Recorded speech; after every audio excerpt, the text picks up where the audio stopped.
அஸ்ஸலாமு அலைக்கும். Welcome to SSS kitchen. இன்றைக்கி நம்ம பார்க்க போகிற ரெசிபி என்னென்னா ஒரு சூப்பரான ரெசிபிங்க. நம்ம பசங்களுக்கு ரொம்ப ரொம்ப பிடிக்கும், செம்ம டேஸ்ட்டாக இருக்கும். நம்ம இன்றைக்கி பார்க்க போகிறது கிறிஸ்பி பிரெட் சாண்ட்விச் தான் பார்க்க போகிறோம். இதில் நிறைய காய்கறிலாம் நான் சேர்த்துருக்கேன். காய்கறி சாப்பிடாத பசங்க கூட இது விரும்பி சாப்பிடுவாங்க, அவ்வளோ சூப்பராக இருக்கும். பசங்களுக்கு பிடிச்ச மாதிரி டேஸ்ட்டில் நான் செஞ்சு காமிச்சிருக்கேன். கண்டிப்பாக உங்களுக்கு ரொம்ப பிடிக்கும். இப்போ வாங்க எப்படி பிளான் பார்க்கலாம். ஃபஸ்ட்டு ஒரு மிக்ஸி ஜார் எடுத்துக்கலாம். ஃபஸ்ட்டு நம்ம ஒரு க்ரீன் சட்னி அரைக்க போகிறோம். அதுக்காக ஒரு மிக்ஸி ஜார் எடுத்திருக்கேன். இதில் ஒரு கைப்பிடி அளவுக்கு புதினா, இதோட ஒரு கைப்பிடி அளவுக்கு கொத்தமல்லி, எதையும் நான் கட் பண்ண போகிறது கிடையாதுங்க, அரைக்க தான் போகிறோம் அப்படின்றத அப்படியே சேர்த்துருக்கேன். களி மட்டும் அப்படியே வச்சுருக்கேன், அதை அப்படியே சேர்த்தாச்சு. இதுக்கப்புறம் ஒரு பச்சை மிளகா, இதனால் பெரிய பச்சை மிளகா அப்படின்றத ஒன்று எடுத்திருக்கேன். இது நல்லா காரமாகவும் இருக்குது. உங்கள் காரத்துக்கு ஏற்றப்ப நீங்கள் எடுத்துக்கோங்க. இதுக்கப்புறம் ஒரு 3 பல் பூண்டு எடுத்துக்கோங்க. இதுக்கு அடுத்து இந்த சட்னிக்கு தேவையான மட்டும் உப்பு சேர்த்துக்கலாம். நம்ம மைனஸ்லாம் சேர்க்க போகிறோம், பார்த்து கவனமாக சேர்த்துக்கோங்க. இதுக்கப்புறம் நம்ம சேர்க்க போகிறது ஒரு சின்ன துண்டு புளிங்க. இதுக்கு பதில் நீங்கள் லெமன் ஜூஸ் கூட சேர்த்துக்கலாம். நான் ஒரு சின்ன துண்டு புளி மட்டும் எடுத்திருக்கேன். இதை அரைச்சிட்டு வந்துடலாம். கொஞ்சமாக தண்ணி சேர்த்து அரைச்சிக்கோங்க. அரைச்சிட்டு வந்துட்டேன். இப்போ இது ரெடியாக இருக்குது, இது இருக்கட்டும். இதுக்கப்புறம் ஒரு பாத்திரம் எடுத்திருக்கேன். இதில் ஒரு அரை கப் அளவுக்கு பொடியாக கட் பண்ண பெரிய வெங்காயம் எடுத்திருக்கேன். இதுக்கப்புறம் ஒரு தக்காளியை நல்லா பொடியாக கட் பண்ணி வச்சுருக்கேன், இதையும் எடுத்துக்கலாம். இதோட நம்ம காய்கறியெல்லாம் சேர்க்க போகிறோம். ஒரு கேரட்டை நல்லா பொடியாக கட் பண்ணி வச்சுருக்கேன்.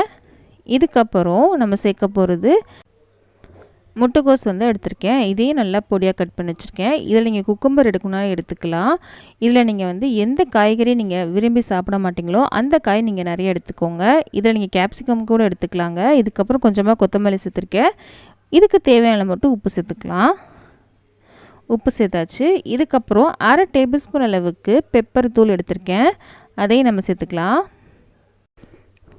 இதோட நீங்கள் சாட் மசாலா சேர்க்கணுன்னா கூட சேர்த்துக்கலாங்க.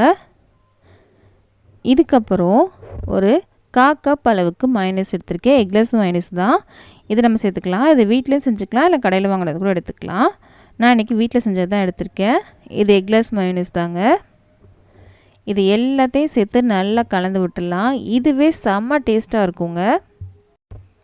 இந்த மாதிரி ஒரு தடவை செஞ்சு கொடுங்க, பசங்க விரும்பி கேட்பாங்க. அந்தளவுக்கு ரொம்ப சூப்பராக இருக்கும். நம்ம காய்கறி நிறைய சேர்த்துருக்கனால உடம்புக்கு ரொம்ப நல்லதான். காய்கறியே சாப்பிடாத பசங்களுக்கு இந்த மாதிரி செஞ்சு கொடுங்க. இப்போ நல்லா கலந்து விட்டாச்சு. ரொம்ப மைனஸ் சேர்க்க வேணாம், இந்த அளவுக்கு சேர்த்தாலே போதுங்க. இப்போ இது நமக்கு ரெடி ஆயிடுச்சு. இது செய்கிறது ரொம்ப ஈஸி தாங்க. இதுக்கப்புறம் 2 பிரெட் ஸ்லைஸ் எடுத்திருக்கேன். இதில் கொஞ்சமாக பட்டர் தடவிக்கலாம். நீங்கள் பட்டர் தடவை விருப்பம் இல்லை அப்படின்னா நீங்கள் நெய் கூட எடுத்துக்கலாங்க, அது உங்கள் விருப்பம்தான். நான் இன்றைக்கி பட்டர் தான் தடவுறேன். எல்லா பக்கமும் தடவிக்கலாம். இந்த மாதிரி 2 பிரெட் ஸ்லைஸ்லையுமே தடவி எடுத்துக்கலாம். 2லையுமே தடவிட்டேங்க. இப்போது நம்ம அரைச்சி வச்சுருந்த க்ரீன் சட்னி இதில் சேர்த்துடலாம். எல்லா பக்கமும் தடவிடலாம்.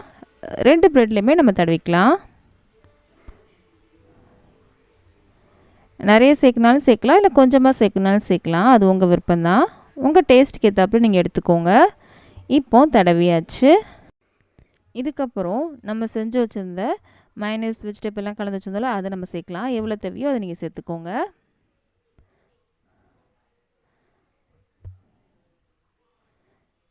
எவ்வளோ தேவையோ சேர்த்தாச்சு. இதை நீங்கள் அப்படியே கூட சாப்பிடலாம், ரொம்ப சூப்பராக இருக்கும்.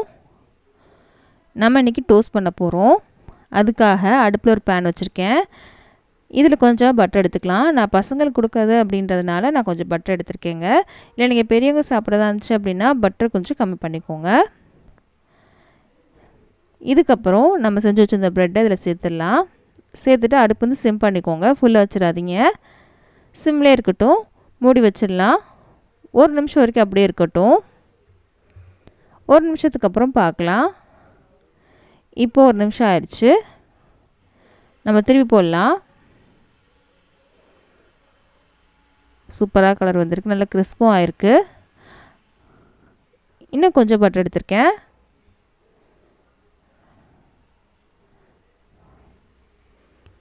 திரும்ப மூடி வச்சிடலாம். அந்த பக்கம் நல்லா வந்ததுக்கப்புறம் எடுக்கலாம். 2 பக்கம் சூப்பராக நல்லா கிறிஸ்பாக வந்துருச்சுங்க. இப்போது நம்ம இதை எடுக்க போகிறோம். அவ்வளோதான், நமக்கு சூப்பரான கிறிஸ்பியான சாண்ட்விச் ரெடி ஆயிடுச்சு. செம்ம டேஸ்ட்டாக இருக்கும். கண்டிப்பாக பசங்க எல்லாத்துக்கும் ரொம்ப ரொம்ப பிடிக்குங்க. கண்டிப்பாக நீங்கள் செஞ்சு கொடுங்க, விரும்பி சாப்பிடுவாங்க. அடிக்கடி கேட்க ஆரம்பிச்சிடுவாங்க. அந்தளவுக்கு ரொம்ப ரொம்ப சூப்பராக இருக்கும். இதே மாதிரி இன்னொன்று செஞ்சு காமிக்கிறேன் உங்களுக்கு. இந்த வீடியோ பிடிச்சிருந்துச்சு அப்படின்னா ப்ளீஸ் உங்கள் ஃப்ரெண்ட்ஸ்க்கும் ஃபேமிலிஸ்க்கும் மறக்காமல் இந்த வீடியோ ஷேர் பண்ணிடுங்க, லைக்கும் பண்ணிடுங்க. அப்போ தான் இந்த வீடியோ நிறைய பேருக்கு ஷேர் ஆகும். நம்ம சேனலை சப்ஸ்கிரைப் பண்ணவும் மறக்காதீங்க. ரெட் கலர் சப்ஸ்கிரைப் பட்டனை கிளிக் பண்ணி பக்கத்தில் இருக்க பெல் பட்டனை கிளிக் பண்ணி வச்சுக்கோங்க. அப்போ தான் இனிமேல் போட போகிற எல்லா வீடியோவும் சேரும்.